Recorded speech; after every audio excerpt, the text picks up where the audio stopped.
Shalom, salam berkat dari kami untuk pendengar sekalian. Saat ini, pendengar akan diberkati dengan program Hari Ini Harinya Tuhan. Sebuah pembahasan Alkitab secara sistematis di mana kita diingatkan tentang kasih setia Tuhan yang tidak terbatas dalam memahami kekurangan dan kebodohan manusia untuk menjadikan kita sebagai kawan sekerja Allah. Bersama hambanya, Pendeta Gilbert Lumendong.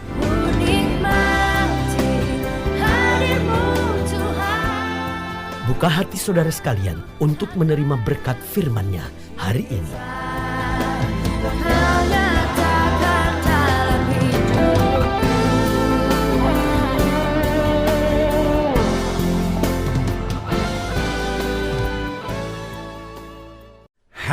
Haleluya, haleluya, haleluya. Salam jumpa pendengar yang diberkati Tuhan. Satu sukacita tersendiri kembali bagi saya Gilbert Lumendong untuk ada di antara pendengar sekalian dalam program kita Hari Ini Harinya Tuhan. Waduh, kalau kita ingat-ingat lagi, tapi pikir-pikir, aduh udah berapa tahun saya ini pendeta dengarkan program ini. Sebagian sudah bahkan berkata, pendeta, dari saya masih gadis sampai sekarang saya punya anak. Sebagian lagi berkata, pendeta, dulu saya masih sekolah dan sekarang saya sudah menikah. Aduh, saudaraku, mendengar kesaksian-kesaksian seperti itu, saya memuji Tuhan. Dan buat saya, saudaraku yang kasih dalam Tuhan, lah anugerah tersendiri. Dan buat saya ini adalah berkat dari Tuhan Yesus. Karena kita boleh terus bersama, boleh terus dibangunkan, dikuatkan, dan mengalami segala hal-hal yang baik dari Tuhan. Nah, saudaraku yang kekasih dalam Tuhan, secara khusus hari ini, betapa sukacitanya hati saya dapat bersama dengan saudara kembali di hari pertama di tahun yang baru ini. Nah, saudaraku yang kasih dalam Tuhan, 1 Januari selalu adalah saat yang dahsyat, karena ini saatnya untuk kita memulai segala sesuatu yang baru. Yang lama sudah berlalu dan kita berdiri di hari yang baru, bulan yang baru, dan tahun yang baru. Saudaraku yang kasih dalam Tuhan, masakan kita masih membuat kesalahan yang sama, dosa yang sama, kebodohan yang sama? Karena itu saudaraku yang kasih dalam Tuhan, kalau saudara berkata, pendeta saya selama ini merokok, saya ingin berhenti merokok, ini waktu yang tepat. Saudara-saudara yang selama ini berkata, aduh saya minum alkohol, saya judi, saya pacaran sama suami orang, saya pacaran sama istri orang, saya sudah punya istri, selingkuh sama perempuan lain, saya sudah punya suami, selingkuh dengan pria lain. Atau mungkin saudara berkata, aduh hidup saya nggak beres nih pendeta, saya juga pacaran sama orang tidak seiman. Saudaraku yang kasih dalam Tuhan, saya percaya inilah waktu yang tepat untuk sungguh-sungguh lepas dari semuanya dan bilang, saya mau mulai baru. Tahun ini harus menjadi tahun yang terbaik dalam hidup saya, di mana saya meninggalkan segala sesuatu yang tidak berkenan kepada Tuhan. Itu sebabnya hari ini saya mau berbagi buat setiap saudara dalam program Hari-Harinya Tuhan spesial tahun baru ini dengan judul Harapan dan Semangat yang Baru. Karena memang setiap saat kita berdiri di 1 Januari, ini waktu kita untuk punya harapan yang baru dan semangat yang baru. Dan Alkitab berkata, kalau kita melibatkan Tuhan dalam harapan dan perancangan kita, kita tidak akan pernah kecewa. Haleluya. Saya tertarik dengan apa yang Alkitab tulis dalam Yeremia pasal 31, Yeremia 31 ayat 16 sampai 18. Yeremia 31 ayat 16 sampai 18 bilang begini.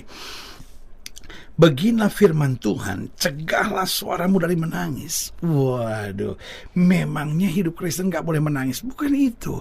Atau mungkin kita berkata, ya tapi pendeta apa Tuhan gak tahu bahwa saya sedang menghadapi begini banyak pergumulan. Tetapi dengar baik, beginilah firman Tuhan, cegahlah suaramu dari menangis dan matamu dari mencucurkan air mata. Sebab haleluya, untuk jerih payahmu ada ganjaran, ada berkat, ada pembalasan Tuhan. Demikian firman Tuhan, mereka akan kembali dari negeri musuh. Haleluya.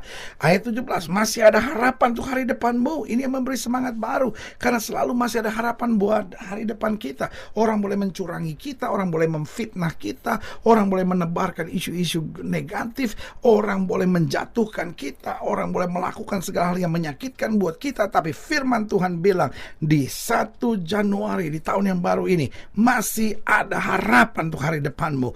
Mari kita punya semangat yang baru, karena masih ada harapan untuk hari depan kita. Demikian firman Tuhan. Anak-anak akan kembali ke daerah mereka. Artinya apa? Bukan hanya kita yang dijaga, bukan hanya kita yang diberkati, bukan hanya kita yang dibela Tuhan, tapi anak-anak kita juga mengalami dan menerimanya. Ayat 18, setelah ku dengar, sungguh-sungguh Efraim meratap, engkau telah menghajar aku, dan aku telah menerima hajaran seperti anak lembu yang tidak terlatih. Bawalah aku kembali supaya aku berbalik, sebab engkaulah Tuhan Allahku. Nah, saudaraku yang kekasih dalam Tuhan, salah satu rancangan setan adalah agar kita kehilangan harapan dan semangat. Nah, ini yang selalu saya bilang, ketika orang kehilangan harta, maka dia akan kehilangan banyak. Nah, ketika orang kehilangan kesehatannya, maka dia akan kehilangan sangat banyak. Tetapi orang yang kehilangan semangat dan harapannya, dia kehilangan segala sesuatu dalam hidupnya. Karena itu sebagai hamba Allah, saya mau ingatkan, mari kita punya harapan. Alkitab bilang, orang benar akan hidup oleh iman. Mari kita punya semangat. Kita tahu bahwa orang yang berharap kepada Tuhan tidak pernah dipermalukannya. Alkitab bilang, singa muda boleh merana kelaparan, tapi orang yang berharap kepada Tuhan tidak pernah dipermalukannya. Bahkan Alkitab bilang, orang yang menabur dengan air mata tidak akan hancur, tapi orang yang menabur dengan air mata akan pulang dengan sorak-sorai. Makanya salah satu rancangan setan ialah agar kita kehilangan harapan dan semangat. Ketika kita sakit, setan mulai berbisik, gak ada harapan, gak ada semangat, sebentar lagi mati. Ketika kita punya masalah rumah tangga, gak ada harapan, gak ada semangat, pokoknya sebentar lagi rumah tangga hancur. Ketika kita disakiti orang, ketika kita dilukai orang, gak ada harapan, hancur hidup kamu, berantakan hidup kamu. Tapi saudaraku yang kasih dalam Tuhan, kita tahu Allah kita hebat, kita tahu Tuhan kita luar biasa, kita tetap punya pengharapan. Yusuf berkata, manusia boleh mereka-rekakan yang jahat tentang aku, tetapi Allahku mereka-rekakannya untuk kebaikan. Salah satu rancangan setan adalah agar kita kehilangan harapan dan semangat. Karena orang yang kehilangan harapan dan semangat, ada dua hal yang akan terjadi. Yang pertama, akan cenderung nekat. Ini bahayanya. Orang kalau kehilangan harapan dan semangat akan nekat. Masa bodoh pendeta, saya mau pakai narkoba kayak, saya mau bunuh diri kayak. Ini dia. Saudaraku, masakan sudah mau dipermainkan oleh setan? Kenapa sudah tidak bertobat? Kenapa sudah tidak kembali kepada Tuhan? Kenapa sudah tidak bersihkan hati saudara? Orang kalau hatinya bersih gak mungkin nekat. Orang-orang nekat itu orang-orang yang kerasukan setan. Oh, saya orang yang begini pendeta, saya kalau udah gak ada jalan, udah deh, masa bodoh apa mau terjadilah. Saya udah tahu salah kayak apapun, saya mau buat seenaknya saya mau. Saudaraku, itu kan ciri-ciri orang kerasukan setan. Sebagai hamba Allah, saya mau bilang, bangkit dong, ya kan? Karena setan sedang mau menghancurkan semangat dan harapan saudara. Tapi saudara kan anak Tuhan, kita kan masih punya Yesus. Kenapa kita nggak bangkit dan bilang, saya tahu Tuhan pasti buka jalan buat saya, iya kan? Saya ingat lagu zaman dulu bilang, ku tahu Tuhan pasti buka jalan. Amin. Ku tahu Tuhan pasti buka jalan. Ku tahu Tuhan pasti buka jalan. Asal ku hidup suci, tidak turut dunia, ku tahu Tuhan pasti buka jalan, iya kan? Dan kalaupun sudah berkata, tapi saya jatuh dalam dosa pendeta, Alkitab bilang, kalaupun dosamu merah seperti kermisi, akan diputihkan putih seperti salju. Ya, tapi saya udah gak enak pendeta, saya udah serba salah. Mau datang juga gak enak, mau ngadepin juga gak enak, serba salah semuanya. Saya cuma mau bilang, lo yang penting hati sudah tulus kan? Mau gak enak apapun, kalau hati sudah benar, pasti ada harapan, pasti ada jalan keluar yang Tuhan anugerahkan. Karena di mana ada hati yang tulus, selalu ada berkat yang spesial yang Tuhan rencanakan. Jadi orang kalau sudah kehilangan harapan dan semangat, yang pertama akan nekat. Dan yang kedua, ini yang paling ngeri, halalkan segala sesuatu. Halalkan segala sesuatu. Wah, ini parah nih. Pergi ke dukun jadi halal buat dia. Ya habis gimana? Saya nekat, saya kesel, saya jengkel, ya kan? Ada orang membuat pembenaran-pembenaran. Karena apa? Karena kebodohannya sendiri. Sebagai hamba Allah, saya cuma mau bilang buat saudara, yang benar adalah benar, yang salah adalah salah. Kalau kita salah, bertobat. Kalau kita salah, perbaiki. Jangan salah inginnya dimengerti. Oh, saya memang salah, tapi kan begini, tapi kan begini. Salah adalah salah, bertobat. Kalau kita bertobat, kita berbalik, kita akui, iya saya salah, maka ada pemulihan. Ingat, anak bungsu itu lari. Saudaraku yang kasih dalam Tuhan, kapan pemulihan terjadi? Dia ngotot, dia nekat, dia halalkan segala cara, hanya akan membuat dia pada kehancuran. Tetapi waktu dia udah sadar, tapi sayangnya sadar udah hancur-hancuran semuanya, akhirnya makan makanan babi. Bukan makan babi loh, makan makanan babi, sudah hancur semuanya. Baru dia sadar, sayang, banyak orang hancur-hancuran dulu baru sadar. Sebagai hamba Allah di hari pertama di tahun yang baru ini, saya mau ingatkan, sekarang waktunya. Jangan mau halalkan segala cara, jangan mau nekat. Ingat, kita masih punya harapan yang baru dan semangat yang baru. Kita punya harapan dan semangat yang baru. Yang pertama, jika kita percaya pada segala yang Kristus sudah kerjakan. Ingat, yang Kristus sudah kerjakan buat kita gak selamanya kita bisa ngerti. Tapi yang Kristus sudah kerjakan buat kita itu pasti yang terbaik. Karena itu sudah waktunya kita bukan hanya melihat, wah tapi saya menghadapi masalah, tapi saya menghadapi persoalan. Ingat, iya tapi kan Tuhan dulu tolong saya. Iya kan dulu Tuhan buat mujizat buat hidup saya. Buktinya Tuhan waktu itu pulihkan segala sesuatunya dalam hidup saya. Masa kan saya mau begini-begini aja? Nggak bisa. Saya harus bangkit. Saya harus kembali ke jalan Tuhan. Saya harus perbaiki. Saudaraku yang kasih dalam Tuhan, izinkan saya dari dasar hati saya yang terdalam, mengingatkan buat setiap saudara, engkau berharga buat Tuhan. Ngapain kau dihancurin dengan segala kebodohan-kebodohan ini? Bangkit dan ingat, Kristus yang pernah menolong saya pasti akan kembali menyelamatkan saya. Yang kedua, kita punya harapan dan kita punya semangat yang baru jika kita siap berubah sesuai dengan kehendak Allah. Kalau kita nggak berubah, ujung-ujungnya kita hanya hancur. Kalau kita berkata, loh saya memang orang yang begini, mau diapain? Ya hancur kita. Tapi kalau sebaliknya kita mau berubah dan kita bilang, Tuhan, aku hidup hanya untuk Tuhan. Karena aku hidup, tapi bukan lagi aku yang hidup, tapi Kristus yang hidup dalam aku. Apa artinya 1 Januari? Apa artinya tahun baru? Adalah persiapan untuk kita berubah. Dan waktu kita berani berubah, Tuhan akan meteraikan kita untuk masuk dalam perjanjian yang kekal dengan Dia. Haleluya. Dan yang ketiga, kita akan punya harapan dan semangat yang baru jika kita mengerti memanfaatkan masalah sebagai energi positif dalam kehidupan kita. Masalah bukanlah kehancuran. Masalah bukanlah penderitaan, tapi masalahlah guru yang terbaik. Makanya selalu saya bilang, jadikan masalah itu energi yang positif. Di tengah masalah kita harus bersemangat. Di tengah masalah kita harus bergantung sama Tuhan. Di tengah masalah kita harus belajar banyak hal. Di tengah masalah kita harus semakin rendah hati. Di tengah masalah kita harus makin mengembangkan sayap-sayap iman kita untuk dapat tegak dan melihat anugerah Tuhan yang sempurna. Haleluya. Dan yang keempat, yang terakhir, kita akan punya harapan dan semangat yang baru jika kita bisa melihat jauh ke depan. Hidup ini bukan hanya about now and today. Hidup ini bukan hanya tentang sekarang dan hari ini, tapi hidup ini adalah pemahaman kalau Tuhan izinkan sesuatu hari ini, pasti ada maksud yang baik, pasti ada maksud yang besar, pasti ada maksud yang luar biasa yang Tuhan sediakan buat kita sebagai anak-anaknya.